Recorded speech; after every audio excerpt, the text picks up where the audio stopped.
वक्त मैं मौजूद हूँ दिल्ली के बाईपास बादली मोड़ पर और आपको बता दूँ यहाँ पर एक मूर्तिकार है जो हर साल यहाँ पर मूर्तियाँ बनाते थे और मूर्तियाँ बेचकर अपने घर का गुजारा चलाते थे। लेकिन कोरोना काल के चलते जब से मंदी आई है तो इनकी मूर्तियाँ भी बिकना बंद हो गई हैं। इसी विषय में बात करने के लिए हमारे साथ हैं मूर्तिकार मदन जी। हम उनसे बात करेंगे क्या कहना चाहेंगे इस कोरोना काल के चलते जो मूर्तियाँ बनी हैं उसके बारे में क्या कहना चाहेंगे आप? अभी तो बहुत परेशान है, बारिश ने तंग कर रखा है, मूर्ति सारी खराब हो गई है। 2 साल से तो ऐसे कोरोना चल रहा है। अभी ये मूर्ति बन रही है, देखो क्या होता है, सारा मूर्ति का भी हाल देखो खराब हो रहा है, ग्राहक इतने नहीं आ रहे हैं। हाँ, तो आपने सरकार से कुछ आपको मदद मिल पाई है अभी तक? अभी तक तो कुछ मिला नहीं है और कर्जा भी बहुत हो गया है, लोगों का ले बैठ के खाया है, बाहर जा नहीं सकते। 30-35 साल हो गए यहाँ पर। खाने भी नहीं लिया यहाँ से, रोड पे इतना हालत खराब हो रही है हमारी, क्या करेंगे बाबू जी? जो हमें भूखे मरा 2-2 दिन 3-3 दिन भूखा पड़ा रहा है, यहाँ क्या करेंगे? यहाँ बाहर निकलना दे रहा नहीं सरकार, कोरोना हो रहा है, ये हो रहा है, बाहर भी रोड पे नहीं घूमने दे रहा था, क्या कहाँ जाएगी?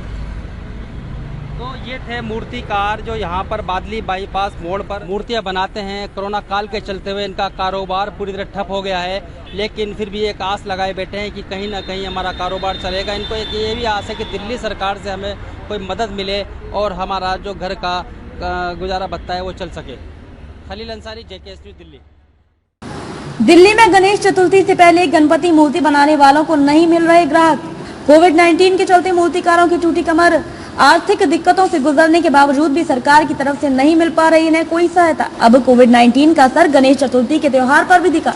मूर्तिकारों ने कर्ज लेकर मूर्तियां बनाई। इस साल अच्छे व्यापार की उम्मीद थी, अब तक नहीं आ रही ग्राहक। आसमान से गिरती बारिश भी बनी इनके लिए बड़ी मुसीबत। कोरोना काल का असर अब त्योहार पर भी देखने को मिल रहा है। वहीं आसमान से गिरती बारिश की वजह से मूर्तियां भी बेकार हो रही हैं। कोरोना की तीसरी लहर की आशंका अभी भी पूरी तरीके से खत्म नहीं हुई। लोग अभी भी डरे हुए हैं। सरकार की तरफ से भी त्योहारों को मनाने के लिए कोविड-19 गाइडलाइंस जारी की गई है। इस वजह से इस साल भी मूर्तिकारों को मायूसी ही हाथ लगती दिखाई दे रही है। 10 सितंबर को गणेश चतुर्थी है, लेकिन मूर्तिकारों के पास अभी भी ग्राहक के आने का सिलसिला शुरू नहीं हुआ है। बादली मोड़ रिंग रोड पर भी कई मूर्तिकार सालों से मूर्तियां बना रहे हैं। सड़क किनारे रहकर ये मूर्तिकार ऐसे त्योहारों का लंबे समय से इंतजार करते हैं जिनमें इनकी मूर्तियां बिकने की उम्मीद होती है। इस बार गणेश चतुर्थी के समय में भी उन्होंने उम्मीद जताई और कर्ज लेकर मूर्तियां तैयार कर दी, लेकिन अब तक एक भी ग्राहक मूर्ति खरीदने के लिए नहीं आया है। वहीं आसमान से गिरती लगातार बारिश और मूर्ति के लिए भी मुसीबत बन गई है। बारिश में मूर्तियां खराब हो रही है। आप यहाँ मूर्तियाँ खरीदने के लिए आए हैं, इन लोगों की आर्थिक स्थिति काफी खराब है, क्या कहना है? कोरोना काल चल रहा है,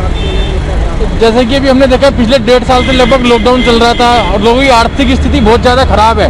तो ये जैसे लोग हैं, जैसे भी गणपति आए, नवरात्रे आए, उसमें मूर्तियाँ बना के अपने परिवार का गुजारा करते हैं। तो मैं सबको यही कहना चाहूँगा, हम लोग जब से त्यौहार आते हैं तो हम अपने बच्चों को मॉल्स लेके जाते हैं, हज़ारों रुपये वहाँ फूंक देते हैं। तो मैं चाहूँगा ज़्यादा बड़ी ना सही, एक छोटी सी मूर्ति ले, अपने घर में उसको विसर्जन करें, मिट्टी की मूर्ति ले।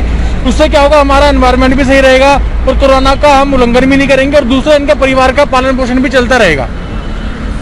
जो रकम मूर्तिकारों ने इतनी लगाई थी वह भी डूबती नजर आ रही है। दिल्ली से खलील अंसारी की रिपोर्ट।